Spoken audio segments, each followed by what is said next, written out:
Hello, this is Kevin Graves with Safety and Boot Center. Welcome to Safety and Boot Center's video on confined space and fall protection equipment.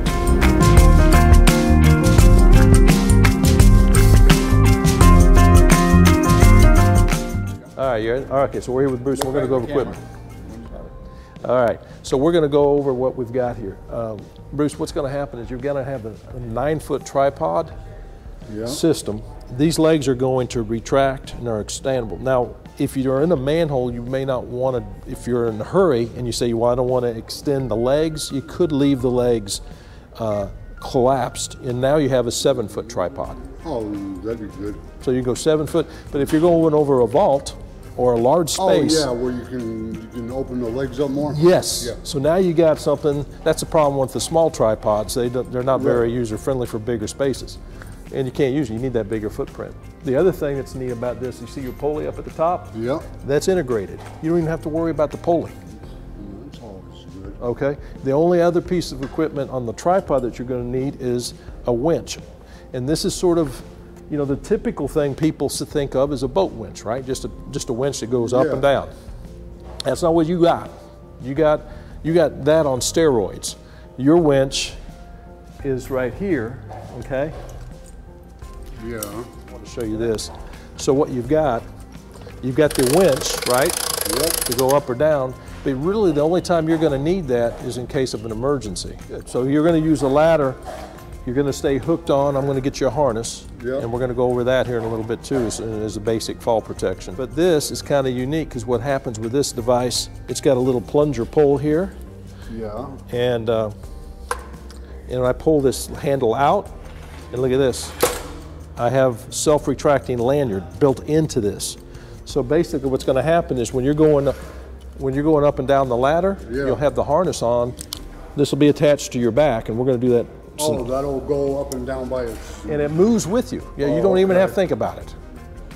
But the attendee that's watching the hole with you, that's working with you, as you communicate down in there, you're down in there. If something goes wrong, he just switches this over to emergency retrieval and he just fishes you out. That's what we call non-entry rescue. Yeah. Non-entry rescue. He doesn't have to be super specialized. All he needs to do is know how to work this winch and he can pull you right back out. All right. Okay? So that's pretty much it there on the equipment with that. So again, the first thing we're going to do when we go into confined space is?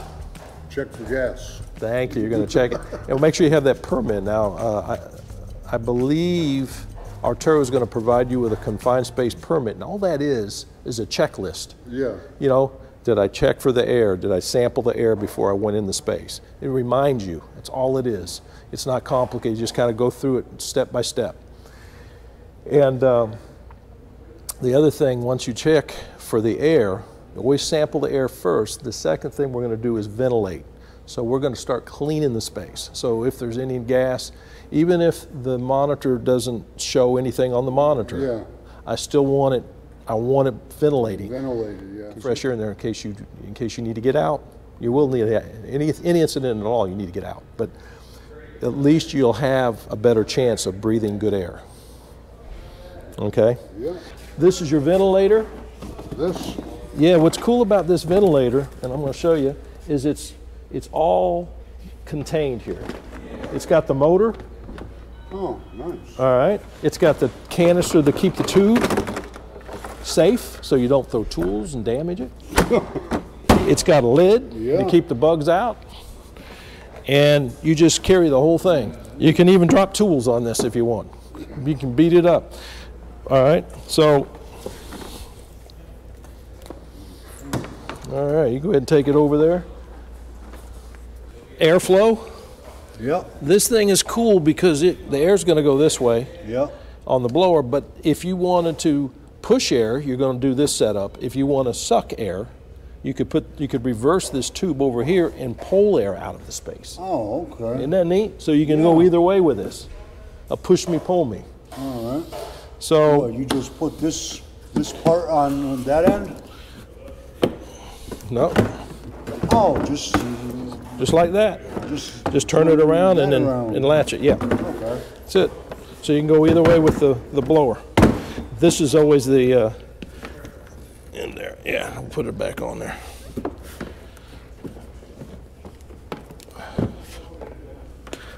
right, so go ahead and pull the tube out.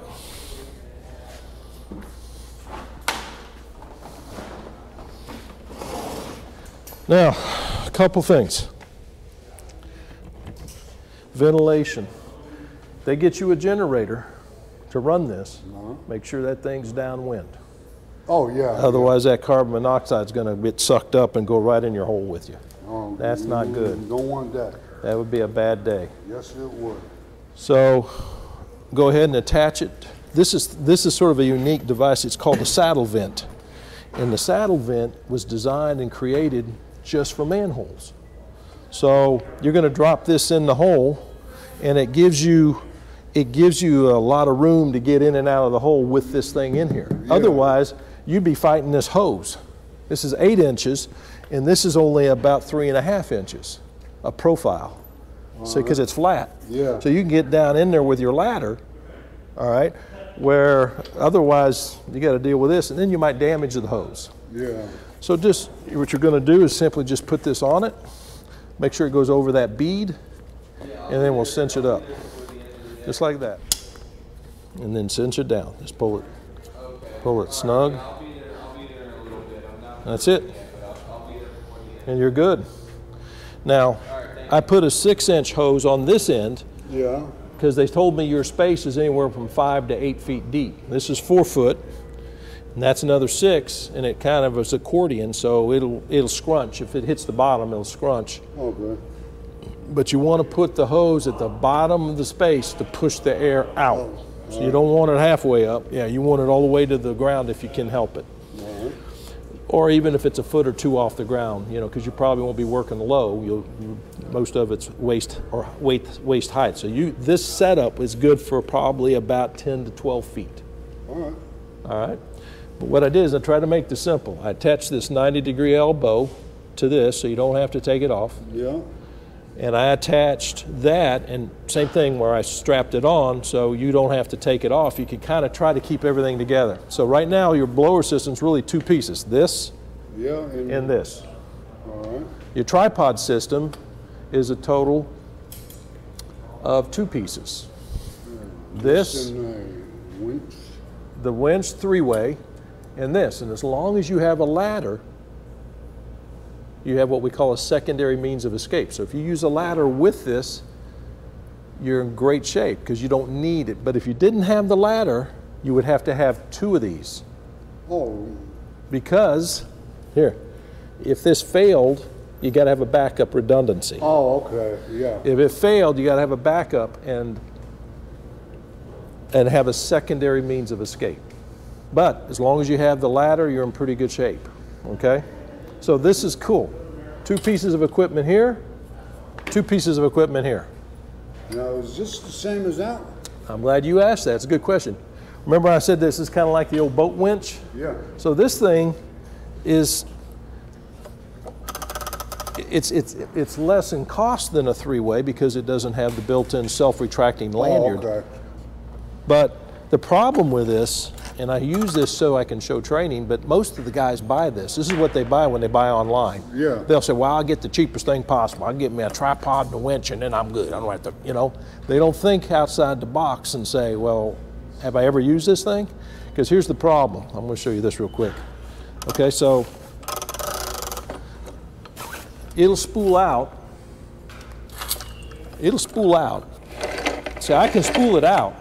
So I can go in the hole with this on, but the guy up here, instead of looking at the gas monitor and talking to you and checking the space and looking for pedestrians, he's sitting here trying to figure, he's got to keep tension on this so it'll spool out. But then you say, okay, I'm coming out of the hole, and you work up, you start climbing up the ladder, right? Yeah, then he's got a switch. Yep, he's got a switch. You're coming out of the hole, it's hot, you're tired, and you're done.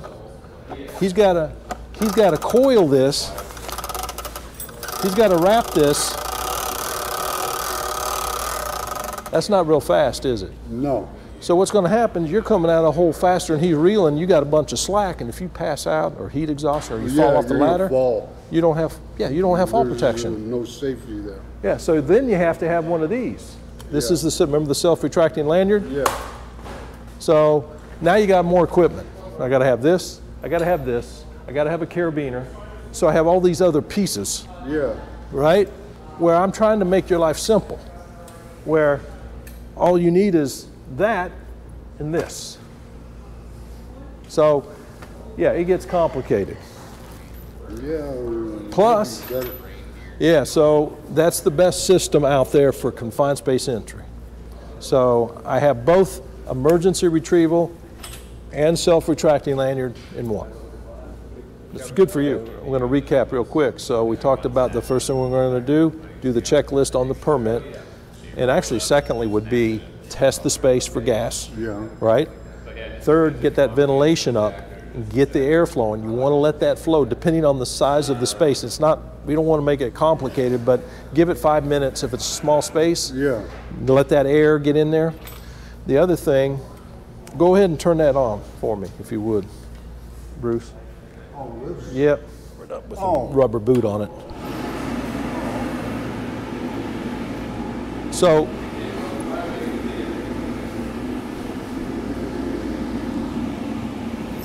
this is what's coming down in your, you got nice good air delivery. Oh, yeah. Isn't that nice? Yeah. There's two things about ventilation. Not only does it make it a little more comfortable for you, Yeah. and get you fresh air, it's actually psychologically calming. It's like having a fan on you. You never go to the house and after a hot day you put a fan on you? Yeah. It's the same concept.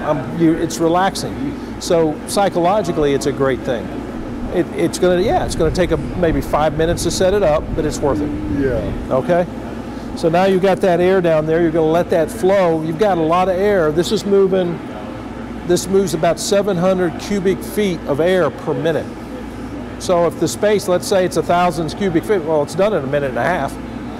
You know, so yeah, that's great. So you've got that. And the other thing we're going to talk about is your kind of an MOT or safety thing is this guardrail. This is not for you as much as it is for pedestrians. Oh, yeah, so they don't walk off in the hole? Exactly. So you've got the chain here. So the attendee is responsible for doing that. So when, you can do this if you got kids. Yeah. If you really want to do it, we can put signs on it, confined space, or say authorized personnel danger, do not enter. And I would zip tie them on every bar here, here, and here. And you have to idiot-proof it, Bruce, for people not to hurt themselves. Two things. This device makes not only your life easier because it moves with you when you're down there, but the attendee now doesn't have to focus as much on reeling, unreeling. Yeah. He can focus on monitoring and in this case where you're going, pedestrian and traffic, because he's got to keep his eyes, he needs eyes in the back of his head to do this. The other thing I want to show you is tool handling and equipment handling in the space. Okay? You have some eye bolts here. See them up there? Yeah.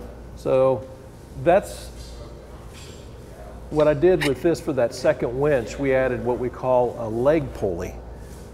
And that's sort of a unique device where it's attached to the leg. But if you didn't have the leg pulley and I needed this second winch, I have to put a carabiner with another pulley just to use that. So remember all that equipment I was telling you about, you got to keep track of. Yeah. Well, at any rate, what I use those bolts for is just like you see it. If they're handing you tools down in that space, everybody goes to the shop and gets a paint bucket, don't they? 5-gallon paint bucket. What's the weight rating on it? Do you know? No. You couldn't tell me, could you? No, I couldn't. And it won't tell you, will it? No. So then you shouldn't be using it because you don't know. And also you don't know how old it is. What if it's an old bucket and it's all cracked? It's all brittle because those buckets crack. I got one at the house and I just had water in it and it's cracked and it was new. Capacity, 100 pounds, 100 pounds. And it's reinforced in the bottom. This is the one that C.W. Roberts purchased you. And I want to go over this. This is cool. So, same thing. See all the D-rings? Yeah. I can attach everything in here. No reason to lose it. Yeah. And you can put strings on them and whatever. And I have all kinds of tethering devices with tape to any tool, screwdrivers, wrenches. We can attach it. But this thing is, what's neat about this is this color. So. Oh, okay. There you go that. red to red, I can't really open this if I pulled it open, and I can invert it. So I can't really open that when it's red to red. Yeah. But if I go green to green, open it right up. So it's even color coded for usage. But you know, if you want to, if he's lowering stuff down into the space with you and tools, and he's afraid of dropping it on your head, yeah, or upside down, red to red, red to red, it would be very kind to you.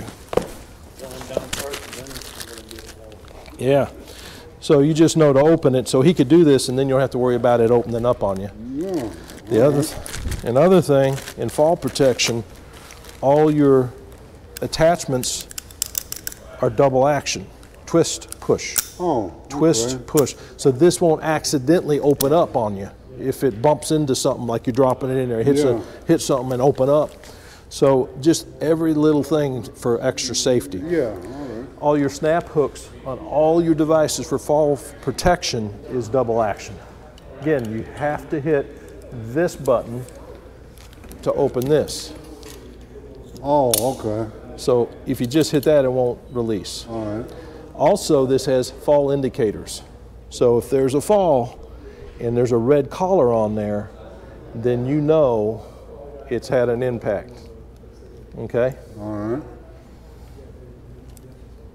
And it'll pop about a ½ inch when you have a fall. Anything that has a fall has to come out of service. Polypropylene, this is polypropylene. Plastic rope. Yeah, that's what they use on the boats. Yeah, it's cheap. But just make sure it's fairly new and not blistered and dry rotted. And just use the friction on that D-ring. When you're not done, then you can hoist it. But now you have a tool bag that's rated. You know how much it'll hold. Yeah. Now we're going to go ahead and go through what I call the ABCDs of fall protection. Okay, so I just want you to, what we're going to do is go over, first off, what do you think the A might be in the ABCs of fall protection? A stands for anchor. Anchor, oh, okay. You got to be anchored. So in this case, we'll use your system. Okay, here's your anchor. Yeah. Your tripod. Okay, next thing would be B, would be body harness. Okay. And that's what we're going to have you don and doff. We're going to have you put it on, take it off, make sure you do it correctly. If you're going to wear it, might as well wear it right. Yeah. Right? Yeah. So we're going to do that. What do you think the C is? Connector. Oh, connector. Connector. So connector or lanyard, everybody calls them. These over here behind you are all different types. Up on the top here are different types of connectors or lanyards. But in this case, remember we talked about your system, your lanyard is built in, right? You know, before so right now I want to get basic doffing and donning into the harness. So when you're first off, when you're storing the harness, you want to hang it, or you're picking it up off the ground, you're going to pick it up by the dorsal D-ring right here, okay? So this is called a pass-through buckle, and that goes across your chest. And the D, it stands for descent and rescue, which is actually what you're going to be doing, descending. Yeah. And you have the capability of, again, like we said, this is called non-entry rescue. So the guy up at the top, he doesn't need to be super brilliant. He doesn't need to be a chemical engineer. All he has to know that's is... a good thing. all he needs to know how to do is to work this device, all right? That's right. So basically what we've got here is your harness. The straps are undone. So when you take it off, you're going to undo all the straps. Yeah. So when you go to pick it back up, and try to store it in a duffel bag, a little duffel bag like that, and I'm gonna get you a duffel bag for your equipment. Keep it stored in there, okay? But you're gonna have it all, the straps undone. Now, you're gonna put this on just like a coat, these shoulder straps. And how you'll know the shoulder strap, this harness has got shoulder D-rings, or better known as retrieval D-rings. These D-rings are on the top, and I'm going to show you how those work in a minute. So you actually have two places to connect. You have the shoulder. I can pull you out of the hole off from your shoulders, or I can pull you out of the hole with this. All right, go ahead and put it on. So I want it to your pocket. Use your pockets. So,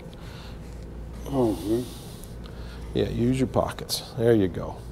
That's a good height. Now, the straps are pretty good. A lot of guys, where I catch them, when I'm critiquing them, what they'll do is they will take this strap.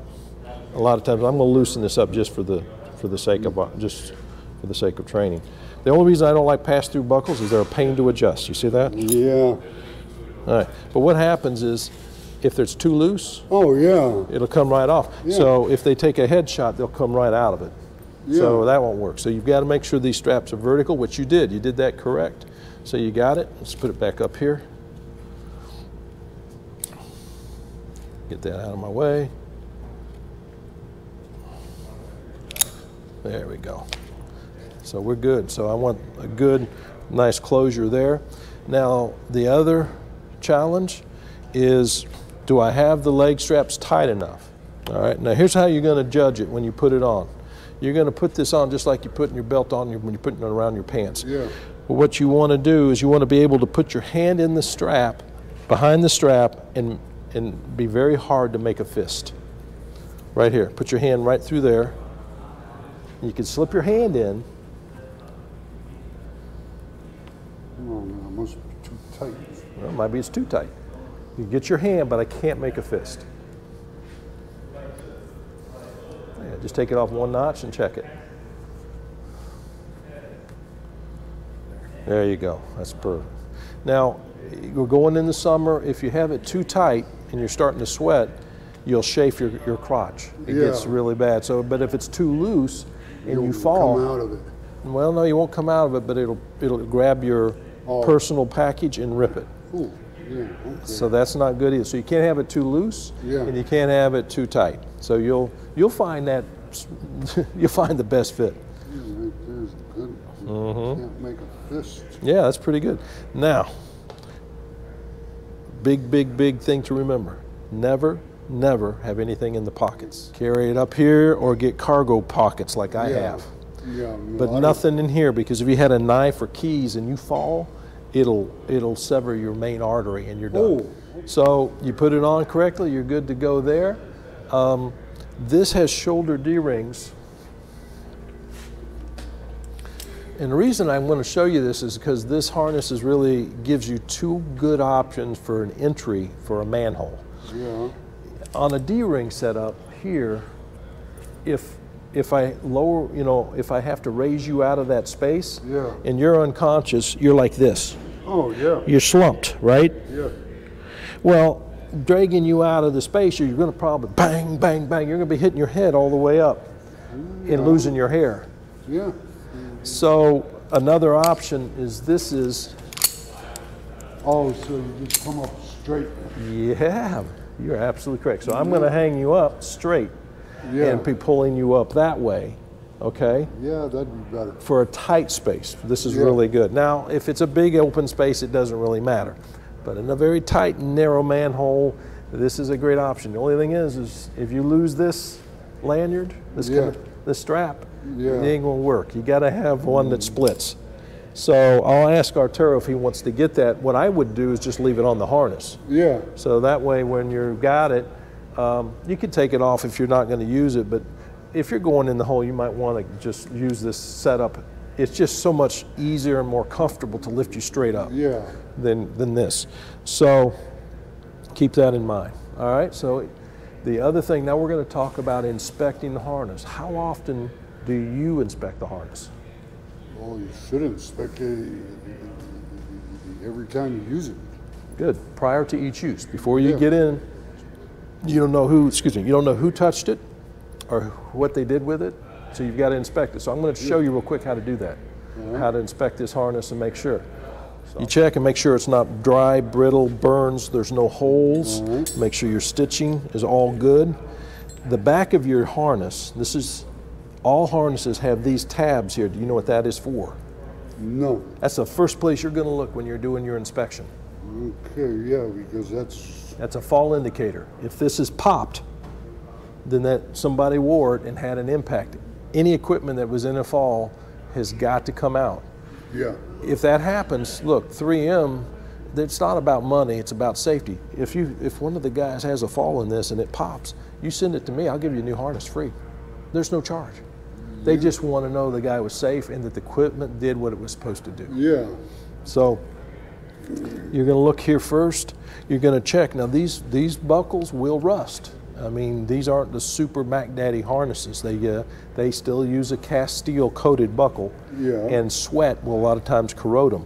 You can use it if it's etched with sweat and rust, but when it's caked on or the hardware's non-functional, say the buckle doesn't work. Yeah. Where I see it right here is this will get all caked up with sweat and rust, and you can't adjust it. If I can't adjust the harness, it's got to come out. I have an acronym for that. It's called RTFL. Read the friendly labels. Read the friendly labels, right, Ted? So, all right, you got it. Now, what's nice about these, they're hard to find, but that's because they're protected.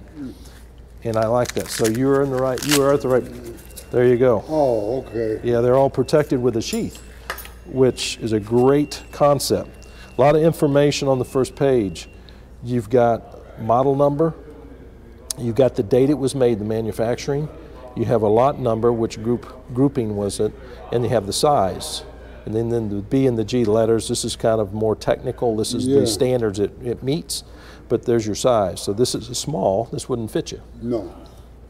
So we already know that by looking at the label. Also the weight rating set by ANSI, American National Standard Institute, that this harness will fit and work with a guy that's 130 to 310. The only reason they say 130 because anybody smaller than that, this won't fit them. Yeah. Anybody that small and that light, most harnesses aren't designed for those smaller bodies. So you got to make sure. And there's your standard grouping that we were talking about. So that meets B, that's B and G. So it meets ANSI and it meets OSHA, which are your two governing bodies that are they're the ones out there that everyone knows. Also, your inspection label. Okay. That harness needs to be, you need the month and the year when it goes into service. Everything should be dated. Because at 12-month intervals, it needs to be inspected by a competent person to do the inspection other than the user. Even if you were a competent person, you were trained, you couldn't do your own equipment. It has to be third party head. So I'm that person. I do a lot of our inspections for our customers. Yeah. You can put your name on it, but those are really the key things on the tags. If those tags are not there, it's out. It's got to be destroyed because you've got to know the limits of the harness. You got to know the thing. Now this particular harness is a little tricky because a lot of people don't realize ANSI only acknowledges 310 pounds of body weight, but this harness was built by 3M for 420. Oh, okay. So it meets the OSHA. OSHA will have recognized the overbuilt design of this harness, the 420. So that's it's better to know that it's more than you need. Yeah. So all right, we passed. We inspected it. It's good. We're done. All right. So we talked about the hardware. Also very important on these with the tongue buckle. I like tongue buckle legs, but there's one thing, you've got to have keepers. So, but right here, what happens is they don't use the keeper and this thing gets caught, rubbed up against something, it just opens right up and now you've got no harness on your leg. So that's not good. So make sure that that keeper is functional and working. Now, if this gets damaged, which it does, and it will, if it gets broken, you can still use the harness, but you need to get a keeper on it. So just a piece of Velcro, self-binding Velcro, like they use for the handle on the blower or something, where you can have a keeper. As long as you've got a keeper on it, because it's a non-weight-bearing strap. It's not a heavy-duty Mac Daddy strap here for fall. It's just to keep this leg strap safe and secure. Yeah. So you can put a keeper on it, make a keeper for it, and you're good. Now, what is that? You're just gonna find out. Yeah. Well, you know the ABCDs of fall protection, we were talking about descent and rescue? Yeah. Well, if you fell in the harness, how long you got until you have trauma to your body. You got about 20 minutes to get a rescue. So that's why you've got to have a rescue plan. Now, good news for you, Bruce, there's your rescue plan right there. See, one thing, there's one of the, personally, confined space entry is very unsafe, is very dangerous. But when used with good equipment and the right equipment, it can be very safe. We're not done, I gotta show you this. Over here. So what's gonna happen is you find the slot here, put the little thing in it, when you're hanging there, because you got time, you're not going anywhere, right? Yeah.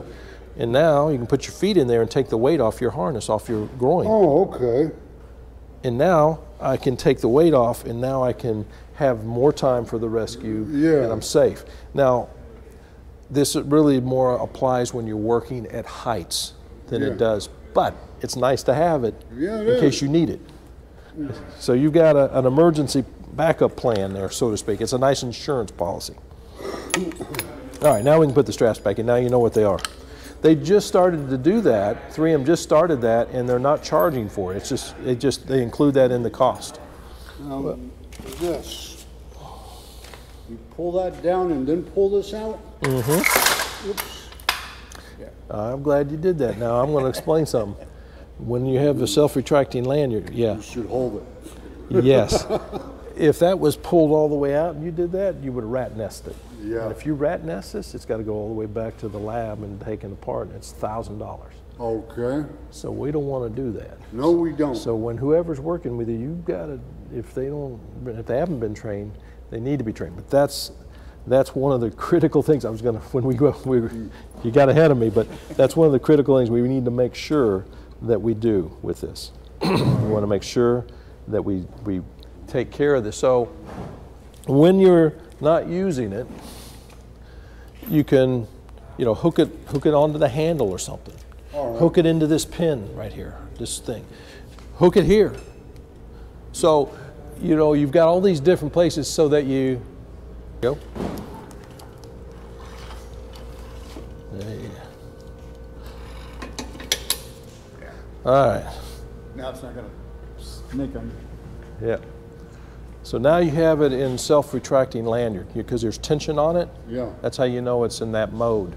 Also the handle, when the handle's out, Yeah. it's in the self-retracting lanyard. And this is where you're going to keep it most of the time, unless you're storing it. Now if you're storing it, when you store it, you can even, there's a lock here. Yeah. You can thread this in, and this will keep the handle in place and everything. Okay. Right there. And then that handle will collapse. Okay? Yeah. All right, so we'll put that back out. But that's not your winch. Yours is the red one. So we're going to do that red one. Yeah. There you go. Oh, there you go. Well, that's stapled real good, huh? That leg chain has got to be on the tripod. That's a must. All right. If that's missing, you can't use it. That's a requirement under the ANSI and OSHA standards. Because if you don't have the chain, the legs can kick out. Right. Aluminum, huh? Yeah. It's a lot lighter than it looks.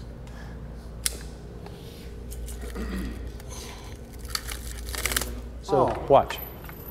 See, it pulls it. Yeah. It's tension. Okay. So they lock in place. So pull down and then move it in. Don't force it. You know what I'm saying? Also, there's labels that we talked about on here. Here's your weight rating. Working load. So that means the person plus any tools and buckets. That's why, if you weigh 250 and your tool bucket weighed 100 pounds, you're at maximum load right there. Yeah. See what I'm saying? Yeah. But you're pretty light. You're probably under 200 or at 200. OSHA, see it says ANSI, so Yeah. 310 for your body. They're saying 310. Yeah. But they're saying total 350 for working load. So it means you can use that bucket with the rope on there as long as it doesn't exceed 350 pounds. Yeah. All right. And including your body weight. All right, so let's do it.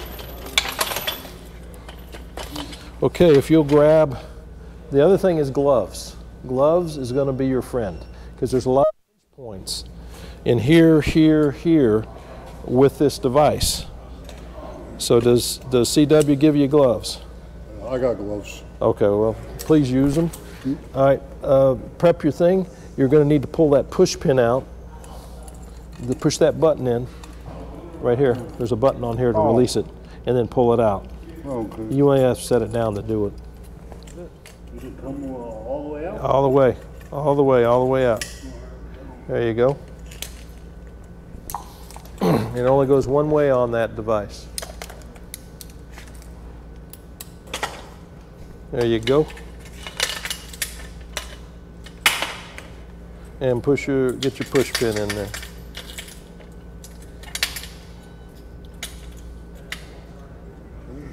All the way? Yep. All right. Okay, now give me the cable. Because it's going to be high. Unless you got a step ladder. That's what I'm saying. You get the, nope, nope. Integrated pulley. So what you're going to do, that's why you got to do this. So we're going to pull this out. These you don't need to push. Mm-hmm. All right, and you're going to feed it up and over. And then you want to make sure, there you go. And so we're going to push that pin in. That keeps the cable from jumping off the pulley. Do that other side.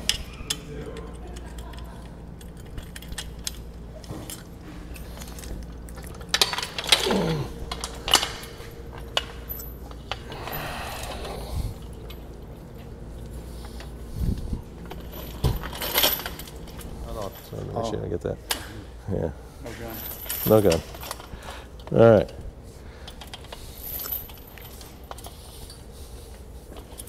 All right, until they snap in place.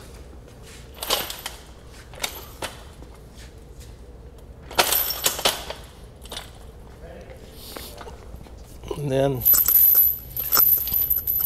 you just find out it's all the way out.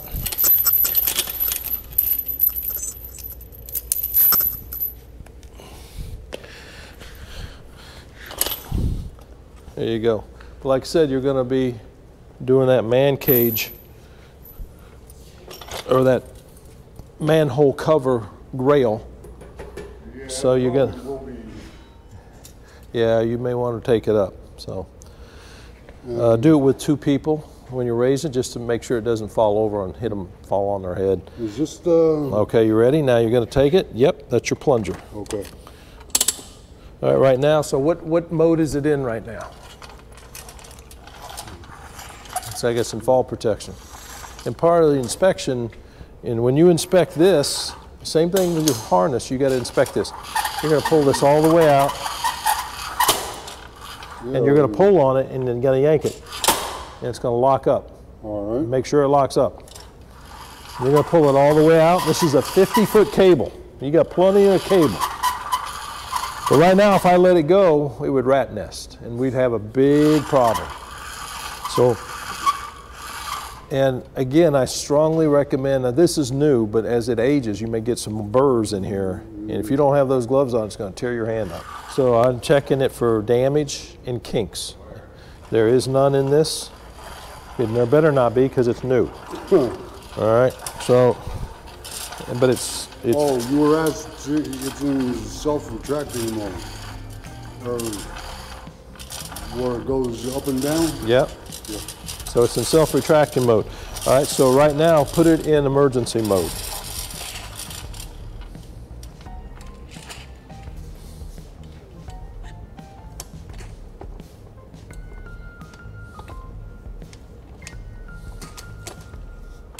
There you go. And when you go, if it's going up, it's going to click. So that's how you know it's going up. All right. So that's all. Up and that's down. And going down, it's quiet. And that's it. And it's got a 10-to-1 ratio, so it's pretty easy. So a 200-pound guy is only going to take 20 pounds of pressure. All right. Well, that's good to know. Some big boys. Yeah. But that also means it's a slow, you know, so it's not the fastest thing. All right, do you feel like you can operate this safely? Yeah. It's pretty straight. Like I said, a little awkward for the first time, but you used to do it a couple times, you can go pretty quick. The key here on this equipment is to make sure that you don't damage it. So, you know, wrap it in a blanket, put it in a duffel bag, because if you deface these labels and I can't read them for inspection, or you can't read them, they've got to come out of service. Put packaging. This. That's a serial number. That's an RFID, and that is a radio frequency chip. What it means is if C.W. Roberts wanted to electronically track their equipment, they could. Oh, okay. So it's got its own serial number and its own individual ID. I mean, but you know, they could make it as simple for tracking. They could just put CWCS for confined space 1, yeah. CWCS2. You know, they can make their own, just so we have a way to track it. If you didn't, a lot of people don't use the electronic tracking. Yeah. See, now that's coming off your shoulder a little bit, so maybe that strap could come in a little bit on you. All right. I'm just saying, I see it coming off. So just little things like that, little tweaks as you use the equipment. Okay, so that covers the equipment side. And thank you for watching this video. We hope you found it informative, and if there's other topics you'd like us to cover, please let us know. And as always, our hope is that this information will make your workplace and culture safer.